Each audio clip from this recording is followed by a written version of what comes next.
It's a new year, which means it's time for a fresh start.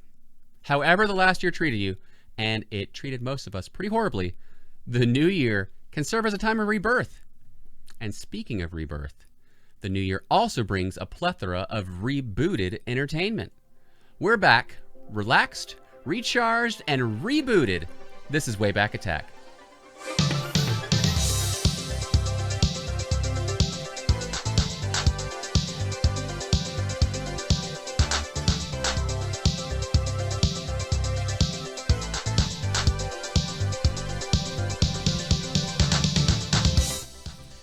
My name is Brian Grantham, and sitting across the desk of destiny is Preston Burt. Preston, are you ready for a reboot?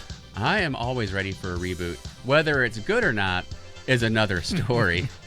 We are drowning in reboots these days, and I'm actually spending a lot of my time lately watching the Cobra Kai series. Mm-hmm. And I think it's a middle-of-the-road reboot because it straddles that line. It's almost bad, but it's actually good. And not every reboot can say that. What season are you on? I'm in the, I just rounded the curve of the middle of season 2. Okay. I think I stopped watching during season 2. I really liked the first season, but and I thought I liked the second season, but I don't know what happened. Something happened and I just stopped watching it. That happens a lot with different shows. There's just so much content these days that it could be that you don't even, there's really nothing wrong with the show. It's just something else took your priority, and then it just gets out of your mind. You're just like, I'll live without it. Yeah, I'm down for a good reboot, whether it is movie related, video game related, TV show related. I think that things that I liked when I was younger, I think that it's really cool to have a fresh take on that. And it's kind of it's funny to be talking about this because this is kind of like what the whole idea for the show was to begin with, right? And so I don't know. I'm excited to talk about reboots again. Yeah. But I think it's a thing that I think too many people get upset about reboots because it's going to ruin their favorite thing. Right. So. Well, let's not get ahead of ourselves. That is going to be the topic of the show today. So later in the show, we're going to be going in and talking about our favorite reboots that we're most looking forward to in 2021. Brian found a great list for us to pull from, and we picked out a few gems. But it's actually been a while since I've seen you. I popped in the studio about 20 minutes ago, and before that, the last time I saw you was the last time we recorded a show. We'd had Christmas, we've had New Year's. Let's catch up, man. How have you been? What have you been doing? How was your holidays? Gosh, I've been great. Speaking of reboots, if you're watching the show, I've kind of got some stuff for Christmas, and I'm rebooting the studio a little bit to make it a little bit more cinematic, you could say. Guys, it's getting fancy in here. I mean, you can't see it, but he's got studio lights going. It's pretty cool. Yeah, I will say I had a great Christmas. A lot of really cool presents. My daughters and I have been watching a lot of movies together. And so, they have gotten me great gifts in the past, usually they're toys or whatever that relate to things that I like. And they are starting to get to the age where they are getting things for us to do together, Oh, that's fun. And so, so they got me the Ninja Turtle movie Blu-ray box set. And it comes with the first 3 movies on Blu-ray, and then the first animated one that came out in 06 or 04 maybe. Yeah. And so we're going to watch those together. But that it's cool because it comes in this cardboard pizza box, and it has all the movies in it. Oh, I love it when they have the themed packaging too. That's really cool. Yeah. And then I figured I'd open it on stream, a new pack of Garbage Pail Kid cards. I still can't believe I can believe that they rebooted them, but they brought them back years ago now, and they're still going strong. That's surprising to me. Well, the reason that these came out in 2020 is because it's the 35th anniversary. Oh, cool. So these are. I was feeling to see. There's got to be gum in them, but I don't feel any. I don't think they do gum anymore. I don't know. Is it still produced by Topps? Yeah. Yes. Okay. Yep. at Tops on Facebook, Twitter, and Instagram. All right. Well, so this is a special pack. Obviously, it's the 35th anniversary, and we have a. It says more value as compared to our single packs. So I don't know if they are producing them regularly. No, I think they are. Yeah, Oh, I mean, cool. I think I see them anytime you go to Target. They're in the NECA section. Really? You know, over there with the cards and stuff. I have to check that out because I have a ton of them down there of the classic ones. So 22 sticker cards, 2 exclusive fan favorite stickers, and then you can look for sketch cards and exclusive purple sticker cards. So we'll have to see if I get any of those cool things. So all right, no gum. But there is a 35 years of Garbage Pail Kids OS 14 1988. I don't know what that means. Original series? Maybe. So this, but only one of those has. Oh no. Yeah. Oh, okay. So that must be like repros of original cards. I'll be able to tell you. All right. Magic Mike. I've never seen that one. Have you? So Magic Mike. It's not gonna. We need to get a little side camera. We can cut too. There we go. Or you know what? Well, I'll have to install those ceiling ones overhead. for the tiger streams. Yeah. All right. So Magic Mike, Killer Corey, which is a Corey a Feldman Orheim, I guess, because it's a duo. Lost Boys. Oh, I love it. And this one is from 2019. So the first one was 88. This is 2019, Revenge of O the Horrible. So yeah, I guess they've been making those for a while. So this is just like their catch-all collection, basically. Like yeah, but there are new ones. Okay. So oh yeah, that one that you just pulled over. I remember that one from childhood. Really good. Jackie Pot. Yeah. So I think this is a new one. Oh no, I'm thinking of the bag lady. There's nothing on the back. Oh no, look, it shows you the classic one on the back. Oh, Ashley Can. You see? Yeah. Okay. All right, I'm going to go through these a little bit faster. So Trey Dent, it is a trident. Like King of the Ocean guy. Triton. Lorne Ranger. Yep. 86 it says. Virtual Val. That one's right up my alley. Oh, cool. It's got the checklist on the back for this year. Permit to use a phone. Presented to blank. This will permit you to use your phone for any purpose except for emergencies. Your phone should only be used to take photos of dinner, group selfies, and being offended via the internet. Please refrain from using it sensibly. A. Big Mouth Jr. Sophie, Social Sophie. Finance Frank. Double Ace. T-Rex. That one seems like an old one. Maybe not. I don't recognize that one. Max Wax.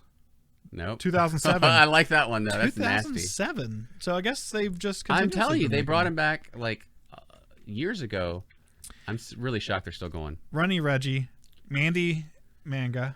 That's another 2007. Tommy Gunn, fan favorite. That's classic. Yep, yeah, fan favorite. Blasted Billy, fan favorite. Yeah, that's the variation of the name. That's Atom Bomb. Yeah, the classic. Well, they would put the same ones out with different names. Yeah, on them I know. So. I'm saying.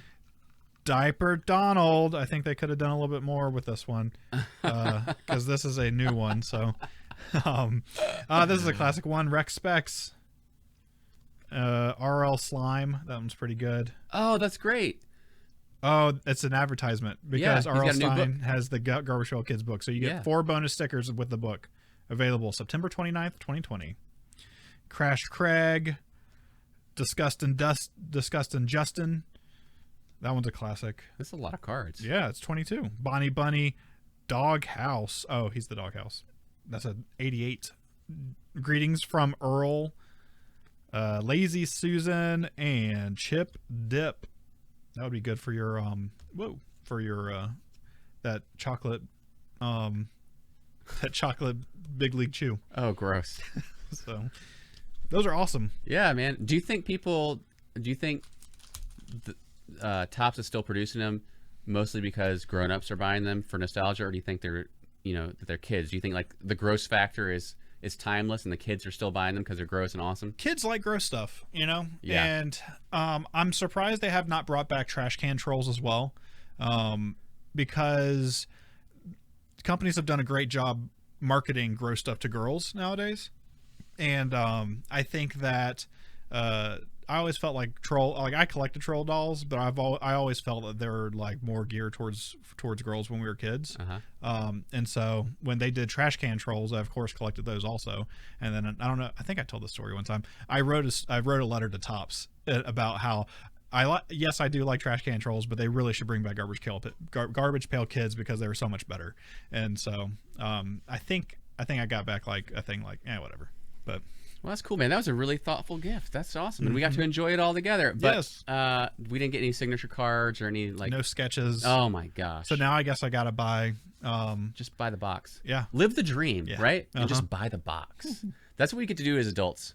Is we now have disposable income, and we can actually, instead of buying the pack, we can just get the whole thing and just shower ourselves in cards. I suggest that everybody do that, especially if you have the money to go back and get something that you wanted as a child. I bought a box of 1987 Topps baseball cards one time. Just opened them all. It was great. It was like $15. Yeah. I used to collect, so like I bought single packs of cards, but whenever we'd go to Sam's, I'd always buy like the year pack or whatever, the year box. And I was like, in my head, I'm sure this doesn't work this way because I'm sure they didn't put any of the rare ones in that or whatever. But I was like, well, that's every card. So I have all the good ones. So I didn't even open them. I just put them all in my closet. And I was like, one day I'm going to be a millionaire. So. I think we all thought that. I think we all did. Anything else, man? Other good holiday memories or time spent relaxing? We're starting back a little bit later. Yeah. I was. It feels like it has been forever since we did a show. Like you said, so much stuff has passed. But there was a lot of cool stuff. We spent a lot of time watching movies, and I put all the Rankin Bass movies on my Plex server, and so we watched all those. And I forgot. Since we started watching X-Men movies, I was like, well, I guess we got to watch the Wolverine movies. So we just watched those. We're going to watch Logan tomorrow. Because I know it's rated R, but I think it's just violent. I don't remember any naughty bits. I just remember which movie? Logan. Oh, yeah. It's mostly I know it's violent and bloody, and I'm fine with that. I mean, I let him watch. We watched Nightmare on Elm Street, so. No, that's a great one. My mom and my aunt, have been cooped up together, and she's been passing the time. She loves movies. My mom does, and she's been passing the time with introducing my 80-year-old aunt to all of the Marvel movies in sequential order. Nice. I think they're to Spider-Man: Homecoming. Oh wow, they've made a lot of they had a lot of free time cooped up in the house over the past few months, so that's good. But speaking of movies, I teased it on the last episode, but I actually got to go do it. So before Christmas, Christmas Eve, December 23rd. Oh yeah. I rented out the movie theater and took a family and a friend and his family to see National Lampoon's Christmas Vacation all by myself in the theater. And I got to tell you, I was really impressed. Yeah.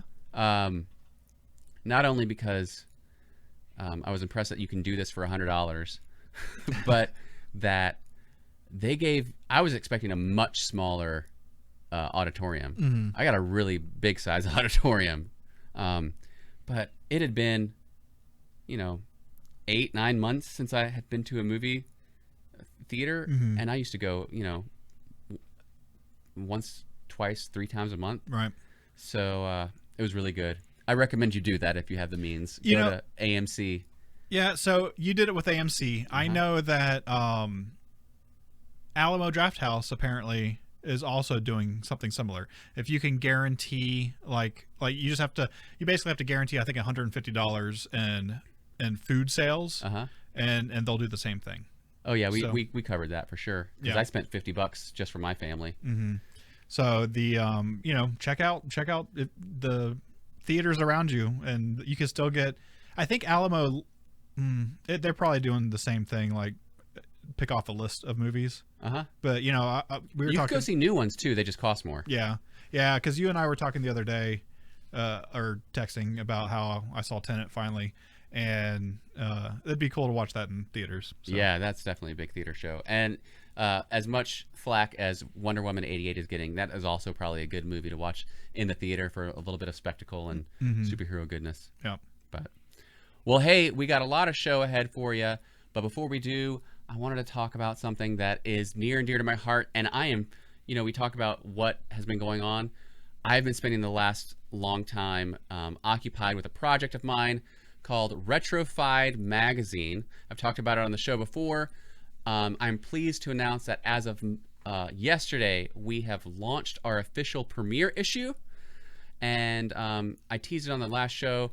The cover story is the oral history of Reboot. How appropriate. This actually just was a lucky tie-in to the show. But on the screen, you can actually see some of the table of contents. So we have, I think, 17 contributors total to this magazine. They're all new articles. We've got interviews. We've got remembrances, recollections, essays, stories. We've got a fictional story about a famous American Gladiators contestant. We've got a crossword puzzle. We've got returning columns. It is jam-packed, and I'm really, really excited to share. So if you go to retrofiedmag.com, you can learn more about this by downloading a preview of this issue. We offer a 12-page preview for you to kind of sample before you buy. And then if you like what you see, you can buy the 52-page issue digitally or print, and we'll be shipping those later this month. And then we still have our fall preview, the full 52-page magazine available completely free to download. Just sign up and send us your email, and we'll send it your way. And thank you to Retrofied for hosting Wayback Attack and giving us some ad space, and for Brian for writing for it too. Yeah.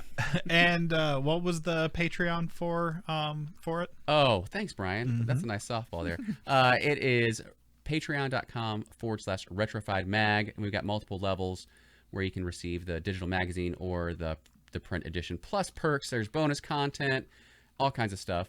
Go check that out as well. Oh, look, we lost some viewers for that one. Yeah, so I will say, I think it's worth signing up for the tier for the physical magazine, because it's nice to hold in your hand and it feels really good. So yeah. So to kick off the episode, our episode, we're actually wanted to look at one of these articles. One of our contributors for the issue is James Palmer, and he wrote an article right out the gate called 5 Cartoons Overdue for a Reboot. Now, these aren't coming up in 2021 anytime soon, but look at his picks. He's got Thundar the Barbarian, the Herculoids, Dungeons and Dragons, He-Man and the Masters of the Universe, Jim and the Holograms. Do you think, which of these do you think is good for a reboot? Man. What's your top choice? Well, so it's so funny because when I was a kid, I loved He-Man.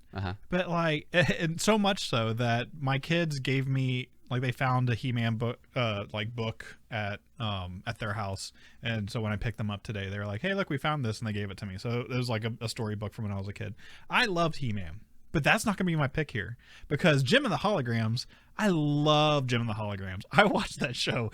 I feel like it must have been on syndication or something, because I feel like I watched it every day. Yeah. And man, I loved that show. When they did that live action movie, it hurt my heart so much. Have you seen it? Yeah, no, I haven't seen it, but I was going to bring that up. I don't know, can we really even qualify Jim and the Holograms, because it's been mentioned. I mean, it's been rebooted in a sense. So it's not a cartoon format, but still. And I think the cool thing that they could do with Jim and the Holograms as a reboot is, I would like them to stick with a band, music, stuff like that. But there were times where Jim, would have big shows and stuff like that, and other bands would be there, and so you could incorporate other types of music as well. But I would still want the rocker, glam rock. Yeah. Well, I think that's a great one, and I think that's a really good one to pick for, to update and make it modern. And I like the Masters of the Universe choice, and I think part of his argument was that, they did She-Ra on Netflix already, and they did that so well that it would make sense. I think they should just start incorporating Master of the Universe characters on that show. But I think the show is actually done now. But the style was great. Yeah, they have that Kevin Smith one coming out. What? Yeah, I feel like we talked about it on one of our early episodes. Maybe James is uninformed as I am. Yeah, it's Mark Hamill is in it, and the guy that played Skeletor is playing somebody else. Jason Mewes is obviously in it. Oh, I remember the casting for this. Yeah. That is I think it was supposed to come out this year in 2021, but I think it got pushed back another year. So okay. Well, my pick would be for the Dungeons and Dragons one.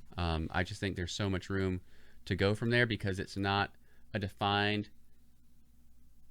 People remember that cartoon, yes, but do you really remember all those characters' names and all that? No, I think you have a world from which you can build and make it refresh and great. So that would be interesting. How would you do that reboot? So Dungeons and Dragons is so popular right now with like real play podcasts and shows on YouTube. I mean, you got that Magic Mike, the werewolf guy from the vampire TV show. What's his name? What? The Magic Mike guy, the Joe Manganiello. Yes. Manganiello? Yeah. I don't know his name. He's like a big time DM. And he's been like making the rounds recently about D&D and stuff like that. I think he did like a campaign or like a small one like with Conan or something. So like how would you do that show? Would you just set it in the universe? No, I like what they did. If you remember the Dungeons and Dragons cartoon, they all were just regular kids like from our time period who get on a roller coaster ride and they go through this tunnel, and then before you know it, they end up in the world of Dungeons & Dragons. And I think that's the way to go because you get that fish out of water kind of aspect to it. It helps to teach the viewer, as the characters learn, so do the viewers learn like how things work. So it's a nice method to get people ingratiated into the world and experience that all together. I just love fish out of water stories, so I think it'd be cool. Yeah. Like Narnia. If you were to do that, would you incorporate like Drizzt and stuff, like big name D&D characters? Like, would they make cameos and stuff? Well, big name to you is different than what I'm thinking because I don't know what that character is. So, yeah, I mean, I think it definitely needs some stuff for the fans, right? So some fan service. So if you name drop some people like that the hardcore folks would know, yeah, I think that's great. I think that's great. But I'm just saying, I don't think it needs to be 100% parallel to the original cartoon. The characters don't need to be exactly the same or anything like that. But yeah, Stranger Things mixed with Dungeons and Dragons, yeah, that'd be awesome. That does sound cool. The things that I love make me so happy. I had a really good segue for this, and then it's like right when I started talking, I forgot it. So here's my first pick tonight. Los Angeles, 2019. There was an escape from the off-world colonies. They slaughtered 20. The assignment: track down 6 manufactured humans. He's the best man for the job, but he may die trying to prove it. Harrison Ford is the Blade Runner, rated R. Now playing at a theater near you. So this goes with my thing last your week. cyberpunk My theme. cyberpunk. You're all about it. I am all about it right now. And I like when I was a kid, I've talked about how I was a huge Alien fan, and Aliens fan, and Ridley Scott. Love his work. And Blade Runner, great film. And man, there was such like a gap of empty time that could have been filled with some Blade Runner stuff before 2049 came out, right? And the first thing that I'm going to talk about tonight is Blade Runner Black Lotus. So these are all everything that we're going to talk about tonight, I don't think that we really said what we were doing. So these are all reboots that are happening, right? For new cartoon shows specifically. And the Blade Runner Black Lotus cartoon is in the middle between the original Blade Runner film and 2049. Cool. Right? That's 2049, right? Yeah. This new one. And it's kind of a sequel. Before 2049 came out, there was another anime that took place, and this is kind of the sequel to that. But this is going to be an Adult Swim production. that is based on the franchise. It's coming out this year, and it is a co-production between Crunchyroll, Adult Swim, and Alcon Television Group. This series is going to take place in 2032, after Blackout, which was the other show that came out before 2049, and it's going to be centered on a female replicant protagonist, and it's going to have other like familiar characters from the Blade Runner universe. So I think, where's this airing? So I don't know if it's going. Oh yeah, it's. I don't know. It's probably going to be on Crunchyroll. The fact that Adult Swim is working on it makes me feel like it's probably going to also be available. You said Adult Swim, so it could just be on Adult Swim. Yeah, but Crunchyroll is also doing it, and Sony owns Crunchyroll now, and so I think that I could see them just being like, no, this is on. You have to subscribe to Crunchyroll to see it. So this is going to be coming out September 27th. Oh no, that's not true. That's when the last one came out. But that last one only came out on Crunchyroll. So I feel like this one probably will wind up being the same. But anime does cyberpunk amazingly well. Yeah. And so I'm excited to see what happens with this show. I think that's a great style for this one.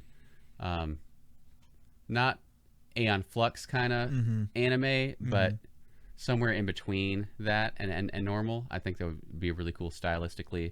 They got a lot of room to grow. Did Blade? See, I'm so unfamiliar with Blade Runner, like extended universe. Did they have a lot of like books and things, or is it really just the movie and 2049? I could be wrong, but I don't know of any books. Okay, so this is a good opportunity to expand that universe. Yeah, that's really cool. Yeah, I felt like 2049 was amazing. But I think that the general consensus for like most people is that it was not that great of a film. I liked it. Here's the thing about me though. I didn't like original Blade Runner. Oh, really? Yeah. Did you? But I didn't see it. I only saw it when I was an adult, so it seemed kind of dated, and I don't know. I just didn't like it. Have you seen which version have you seen? Probably the super long Ridley Scott one. Which one? The director's cut. Yeah, I think the director's cut isn't the real director's cut. You have to get the final cut. Oh. I'm telling you, man. Like, if you want to spend some time on YouTube looking at like lore videos where it's just like these are the differences between these different cuts. I don't remember which one Ridley Scott said. I think if I remember correctly, the director's cut was not really Ridley Scott's cut. Okay, it was something that the studio made. So if I'm wrong, maybe someone in the chat can clear it up. But I think you're right. Like, I think that there's not a ton of cyberpunk media out there, right? Like big budget stuff, right? I get, it's probably expensive to make and that kind of thing. But like the thing that excites me about anime, I would love for them to do like a live action TV show. That'd be dope. Like just like a procedural like cop show or whatever. I think in that universe, that would be awesome. Like, think of like The Mandalorian, right? But like Blade Runner, like just like in that universe. I don't know. I think that'd be awesome. But anyways, when I think of cyberpunk anime, like the first thing that pops in my head is Akira, and I'm sure that probably just relates to my age. And so, I'm excited about this show. I'll check it out, man. I'm down for it too. And yeah, I think I like 2049, so I'm happy to see what happened before that. And like you mentioned, it being so expensive to making a cartoon lets you explore that world a little more with a lot lower budget. Yeah, the way it's like with The Mandalorian, the way that production is changing.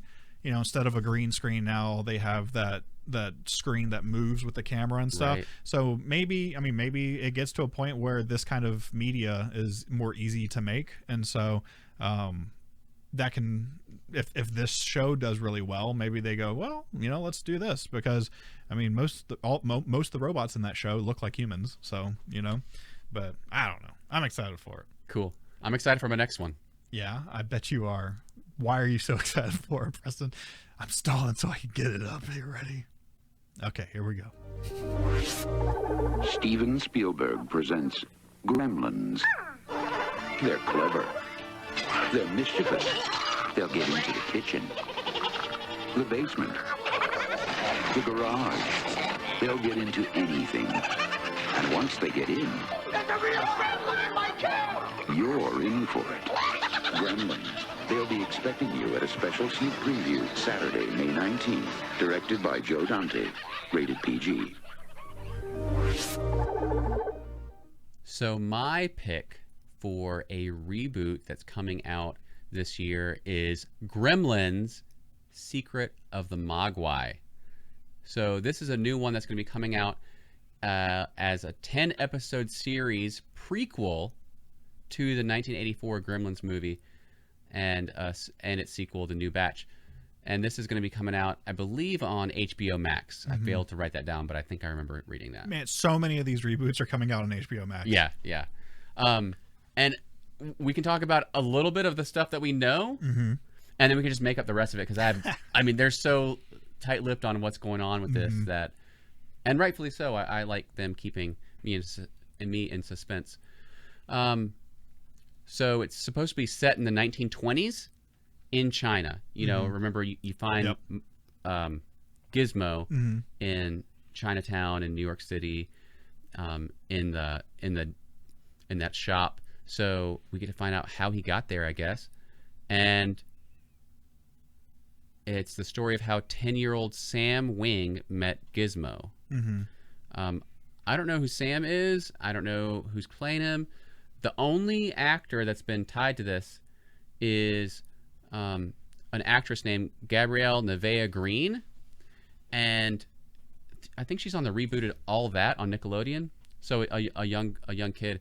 And the only reason that name stood out to me was because I was watching a football game of all things on this weekend, and they were broadcasting on Nickelodeon as well.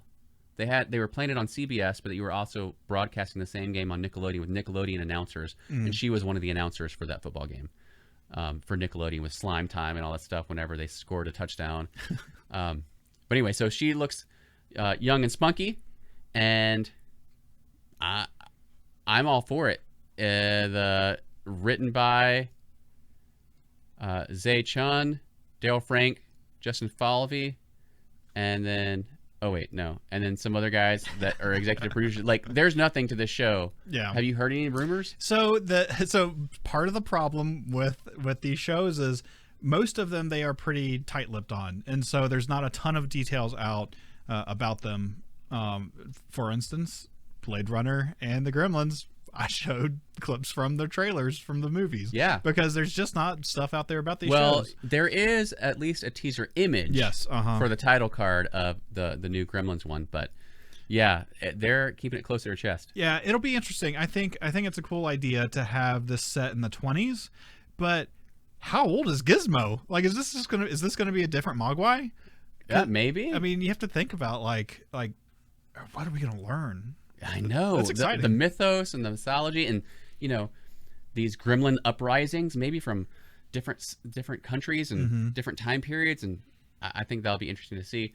I think Gremlins has always been popular, right? But I definitely think Gremlins has seen a renewed interest. There's a Twitter account that is like philosophical reflections on the importance of Gremlins 2, The New Batch.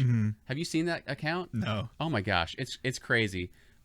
But with that, and then my comedian that I follow on Twitter, Nick Let's Go, he made a whole Gremlins 3 trailer that he made himself. Gremlins is in the zeitgeist, man, and I think it's going to even be more so with this new one. I'm excited to see what it could have. So I was going through my Voodoo library the other day, and they have this thing on it where it's like some nonprofit that like tells you why the movie's rated what it's rated and gives you examples of things. And I went through and read the Gremlins ones because they're pretty great. And in it, they talk about like the blender scene and the knives and stuff, and like the different violence, and the way that people react to certain things. And then it talks about the Santa story in the movie. And it's like, depending on how old your child is, they may not want to hear about the Santa story. It's like, oh, okay, cool. Like, it's funny that they had that. And so then I think that was the first one that I looked at it on. And then I was like, well, let me read like Total Recall and like all these other things. Well, if it's, this is going to be on HBO Max. And I don't know if they're trying to build up maybe some younger content to try to have a wider audience, or if they're going to keep it more HBO and it's going to be keeping those grittier details of the Gremlins story. So I'm anxious to see. But yeah, this is one where I scrolled through that whole list of shows on that Cartoon Brew website, and I was like, oh man, I got to talk about Gremlins. I don't know anything that's happening about Gremlins, but I would watch a Gremlins show. Yeah, you know, hey, maybe the Gremlins are aliens from some other planet, and they land on Earth or something like that. Maybe they come from a galaxy far, far away. Who knows? They call themselves the Bad Batch.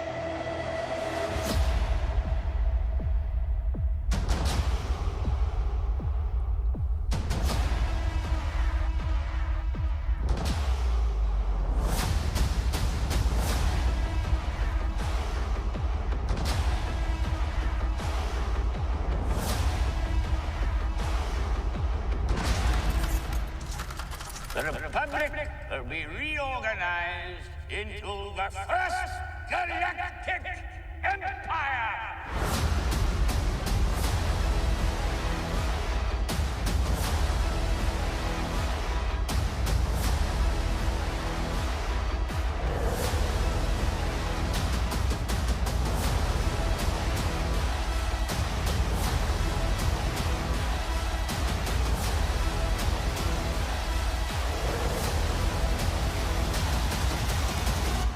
That was quite an impressive display.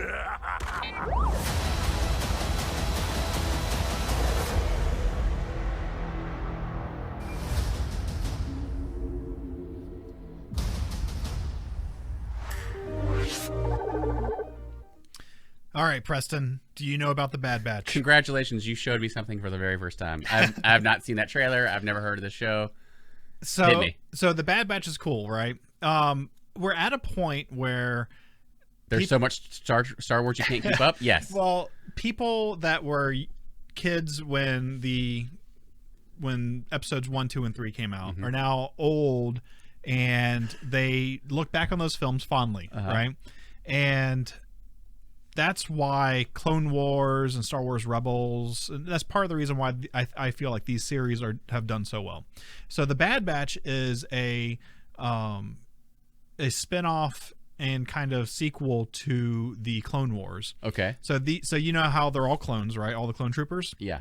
So these guys are ones that there was something wrong with their clone, but like because of that, there's like maybe they're faster than other clones, or like this one guy, you know, he's a better sharpshooter because of it. Like there's things like that. So that's what these guys are, and they're the ones sent like on like rogue missions, like they're almost like mercenaries, and like they go do like special black ops stuff. So is this an existing thing, or is this brand new to this show? I mean, like, did this exist in a comic book or something, or how do you know as much as you do? So somebody talked to me about it the other day because the toys are coming out, and so we were talking about the toys, and then so they caught me up to date on that. The cool thing that I think about this is Dave Filoni is he created this, and do you know who he is? Dave Filoni? Yeah. Yes. So he also does Mandalorian, right? Yeah. Him and Favreau do Mandalorian, and then he's the one that did, like, I could be wrong on this, but he did Clone Wars and Rebels. Like he was like the showrunner for Rebels, and I think that what they've done with him, and I think him like mentoring under Favreau is like prepping him to kind of like, hey, you're the guy that is in charge of all the Star Wars TV show stuff, right? Like similar to like how Marvel has that guy. I don't remember. I'm horrible with names, but the guy with the Kevin Feige. Yes, yeah, just like him, like how he's in charge of like all the Marvel touch. Like he touches all that stuff. Filoni's going to start doing that with all the Star Wars stuff, and so I think it's cool that he's doing this. It'll be awesome because I think he's done a great job with Mandalorian. People also love the previous cartoon work that he did. And so I think it's really cool that it'll be interesting to see this extra stuff in that same universe. Yeah, I mean, we've talked about it on the last show. When they said Mandalorian was coming out, I was like, oh my gosh, so much the Star Wars. Like, okay. and I wasn't going to watch it. And then I finally got beaten down, and I watched it. And of course, it's brilliant, and I love it. So the minute you tell me it's Disney Plus, Dave Filoni's behind it, and then you mentioned to me the quick elevator pitch of its clone troopers, but something's off about them, and they're different, they're off casts, and they could have like special abilities or something like that. I'm in. I mean, like that little pitch, the little hook, that's enough for me. Yeah. So yeah, it's funny because I heard about it first from the figures that are coming out, the Black Series figures that are coming out, and I assumed that they were like these bad guys, right? And I didn't know that they were like a messed up batch of clones, basically, and so that's why they're the Bad Batch. Until that person was talking to me, this guy Montel was talking to me about it, and he was just explaining all that to me. So I was like, oh yeah, okay, that's a cool idea. So this was coming out in July on Disney Plus. I'm surprised they have this much of a trailer in July, but I guess animation takes a while, so yeah, they probably would. But yeah, and they're they need people to not cancel their subscription after Mandalorian season 2, and so true. You want to gotta have something in the pipeline. Yeah. So I think it's cool. I feel like those movies like 7, 8, 9, like 7 came out, everyone was so excited, new Star Wars stuff, right? But like I feel like it was such a letdown for people that these shows have been able to like carry the weight a little bit, and then there were good movies. Rogue One was a really good movie, and stuff like that. So I think that I'm interested in seeing it because I have liked the other shorter things that has happened in that universe. I finally got on board with Disney Plus when they debuted Hamilton. Like that was the linchpin. I was like, okay, well, I've got to get it now. I'll watch it for a week or a month or whatever the free trial was, or however the discount period was. I forget. I was like, I'll just do that. Well, they did it. They've hooked me. Yeah. And then with them keeping on releasing shows like this in the pipeline, I see myself being a customer for a while. Yeah. The crazy thing about these upcoming cartoons, there's a wide variety of cartoons. And a lot of them are, I guess AT&T owns WB now and HBO, because they probably own Viacom or whatever. So that's why a lot of the WB and HBO Max stuff is coming out. I think it's funny because you're in this space, you're starting to get competition. It's HBO versus Disney, right? It's it's basically what it's boiling down to. And I think it's funny because the next, this Bad Batch and then the next 2 ones are going to be Disney things that we're excited about. So yeah, they've won the content wars for us anyway. Yeah. I was trying to think the other ones. I guess it'll be interesting to see what happens, but nothing. I am almost as excited about this next one as you were. I thought about taking it, but I wound up. Thanks for leaving me some scraps.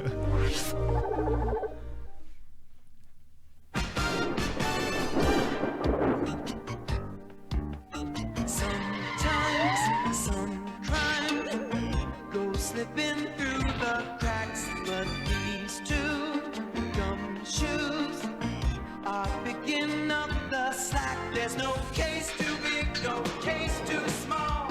When you need help, just call Ch-ch-ch-ch-Bandels, Rescue Rangers, Ch-ch-ch-Bandels. When there's danger, no, it never fails. Once they're involved, somehow whatever's wrong gets solved. Ch-ch-ch-ch-Bandels, Rescue Rangers, Ch-ch-ch-Bandels. When there's danger, no, it never fails. They'll take the lead and find the ways and whys and who's. Ch-ch-ch-ch-Bandels, Rescue Rangers, Ch-ch-ch-Bandels. When there's danger, Ch-ch-ch-ch-Bandels. All right, we're testing the Disney gods to be getting demonetized on that one. But you can't turn off that theme song. It's a banger. And I hope it sticks with the new reboot that's coming out on Disney Plus.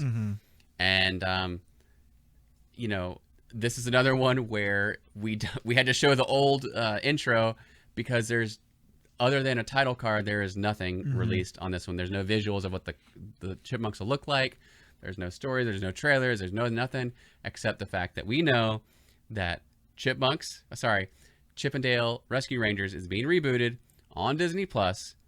Hopefully sometime this year, but it may actually, we cheated, it may actually be pushed a little bit to 2022, but crossing fingers for 2021. And we do know that it's starring Andy Samberg as Dale, John Mulaney as Chip, and then an actor named Corey Burton as Zipper. Who's Zipper? Zipper, I think, is the Fly, isn't he? Oh, is it? Yeah, I think so. Like, I didn't remember the Fly's name. Yeah, because I was like, well, why that's weird that they would get an actor, like, unless he's just... I mean, I was looking to see if they had a Monterey Jack on there. uh-huh. Nothing. We don't know anything else other than these 3 actors. And then we do know that it's going to be directed by Akiva Schaffer, who is also part of Lonely Island. So if you're familiar with that comedy group, which Andy Samberg is a part of, I'm on board. One, because Chippendale Rescue Rangers, I think, doesn't get its due in the paradigm of Disney cartoons. I think it should be more elevated than it is. Yeah. But it was a banger. It was great. But the minute I saw that the Lonely Island, like 2 of the 3 Lonely Island guys are a part of it, I'm like, this could be really inventive and really, really, really fun. Yeah, you know, do you think it's going to be really irreverent? Like when I think of like Lonely Island, like it is Hot Rod. Yeah, well, just everything they do is just like so off the wall and everything. Like to me, like Chippendale's Rescue Rangers was not that kind of show at all. So I think it's interesting to see that. I think because it's Disney, I think it'll be mostly straight. Yeah. But I think it'll be clever, right? Like I think they'll have some cleverness to it, some inventive things that you might not expect. But I think it'll mostly toe the line. But I'm still just excited to see what new spin they can put on it. I mean, you're right. Talk about weird stuff. Did you see the, this is a retro show. Did you see the Netflix mockumentary they did called Bash Brothers? Where it was, I think, a musical, a fake story of Jose Canseco and Mark McGuire from the Oakland Athletics when they were Bash Brothers. Oh my gosh, it's on Netflix. You got to check it out. It's so weird. They did it? Yeah. Oh, that's funny. I'll have to check it out. I'm excited for it. Like I think that everybody loves John Mulaney, and I'm more excited for Andy Samberg and Akiva Schaffer because I think it'll be cool to see what they do. Like with them being on board is just I have no idea. Yeah. Like, the world is their oyster. Well, and I'm emboldened because of how successful I thought they did. What a great job I thought they did with DuckTales. Yeah. DuckTales definitely head to head on the theme song for best theme song. It's a battle, but the way they were able to reboot that and make it appealing for nostalgists like us, but also able to bring in new audiences like my own kids. We watched that show together. It was really fun and modernized, and I think they'll do a great job with this too. Yeah, the Disney has been doing pretty good with like kind of rebooting like a lot of different series, and just like the Mickey Mouse cartoons. That have you seen the ones where it's like it's just Mickey and the gang, but it's almost like Ren and Stimpy like style, like humor and stuff like that. Yeah. Like I think that they've just done a really good job with that stuff across the board, and so those are pretty out there. It's almost like Looney Tunes-esque type of capers, and so it'll be interesting to see. Like totally, yeah. I another one. There were I don't know how many were on this list that you sent me. 50. Yeah, I mean like that. we're going to be in an avalanche of reboots here, but you see Chippendale Rescue Rangers on there, and that song pops in your head, and you're like, oh yeah, I got to check it out. Yeah. Hey, and they had good NES games also. So, or I guess a good NES game. Now, this last pick is your pick. Yes. I wonder, what could it be? What if it was, I don't know. Space. Time. Reality. It's more than a linear path. It's a prism of endless possibility. Well, that doesn't sound ominous at all.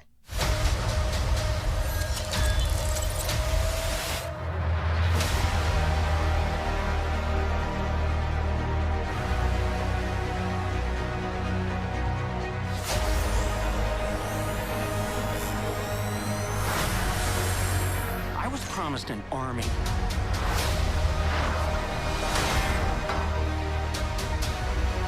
You have a super soldier.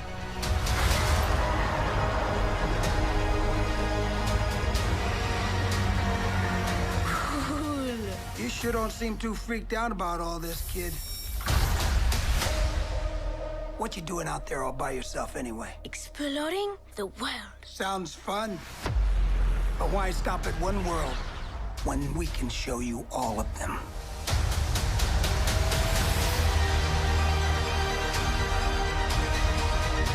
I am the Watcher. I am your guide through these vast new realities. Follow me and dare to face the unknown.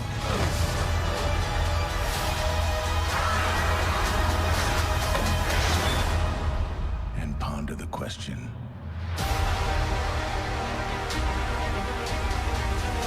What if? Give me the tour.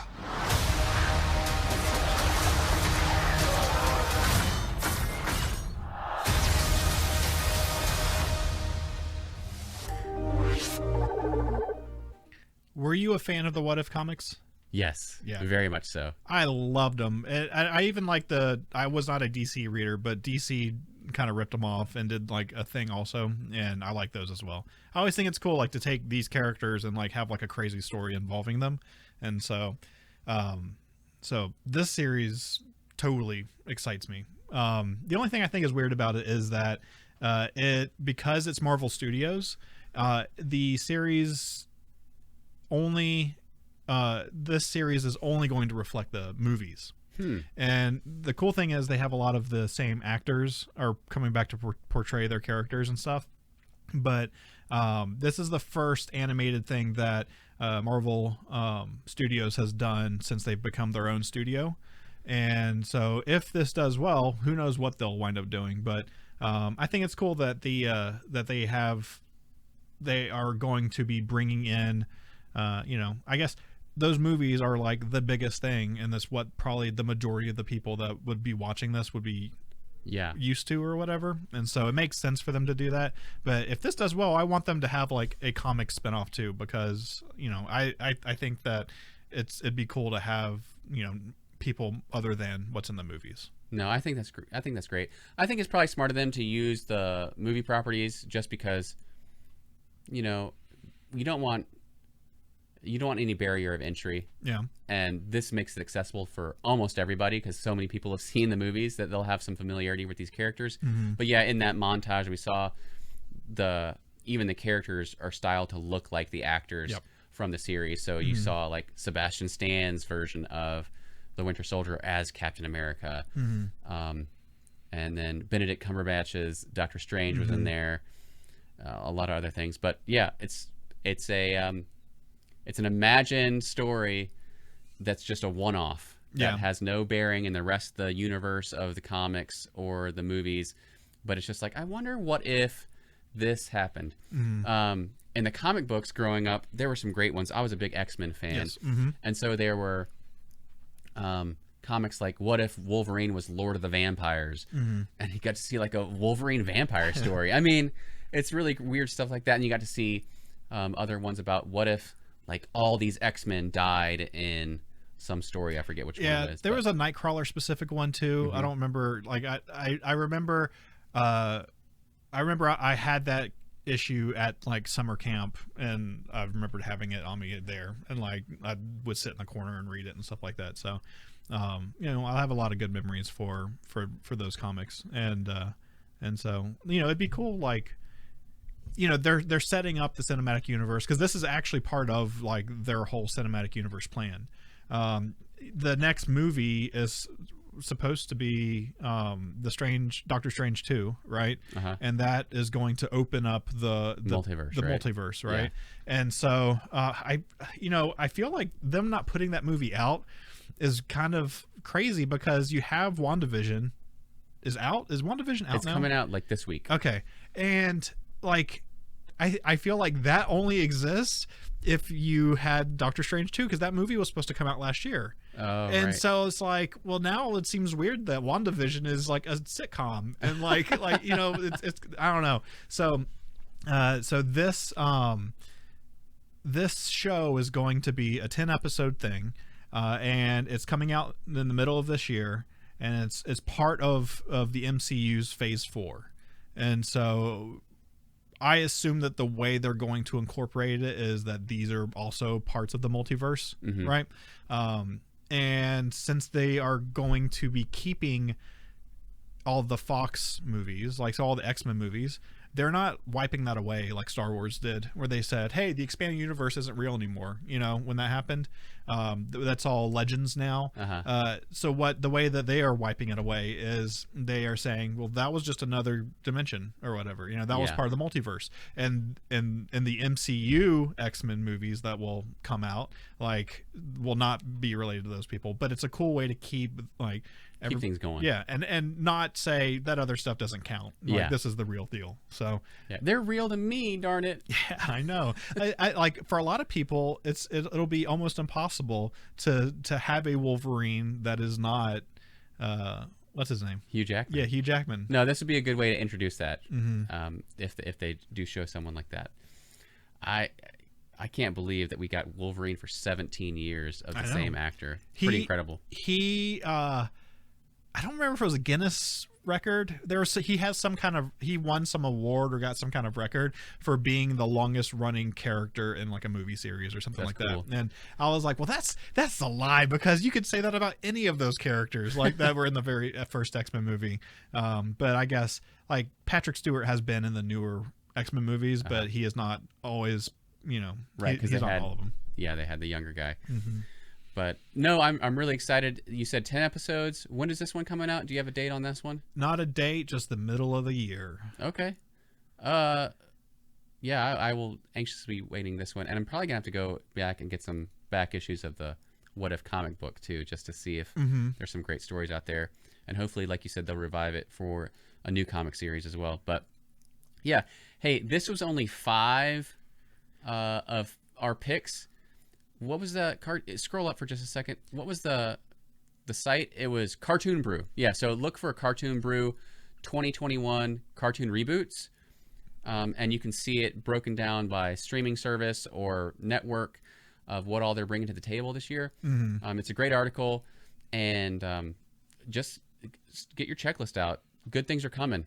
2020 was crap. 2021, it's gonna be looking up, man. I know, man. It is exciting because I feel like one of the cool things about comic books is, or not comic books, but cartoons, is that transition to working from home or whatever is probably easier than than shooting live action stuff.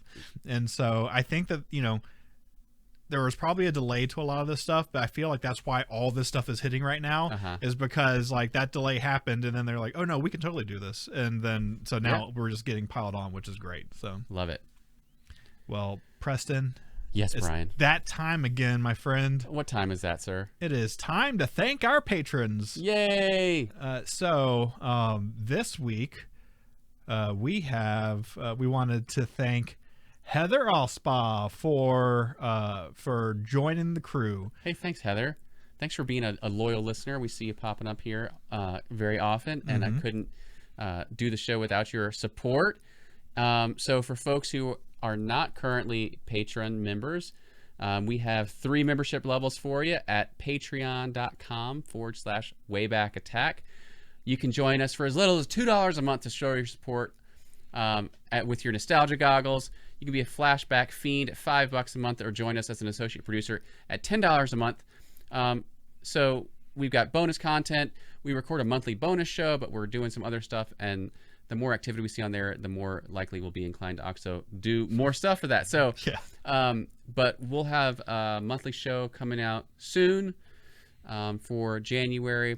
That's a special patron-only exclusive. So if you like hearing the sound of our voice and you want more of it, join our Patreon. And thank you. Yeah, we really do appreciate it a lot when people sign up, and it'd be cool to get more people, and then have the Discord going off Yeah. crazy and having great conversations with that, and people pass along ideas and things that they enjoy from their childhood as well. So, and it's also a great way to get in touch with us, and if you have ideas for the show, like, this is an easy way to reach out to us, Right. and we can bounce ideas off and stuff like that. So Preston, outside of the patreon.com, where can people find you? Oh, well, thanks, Brian.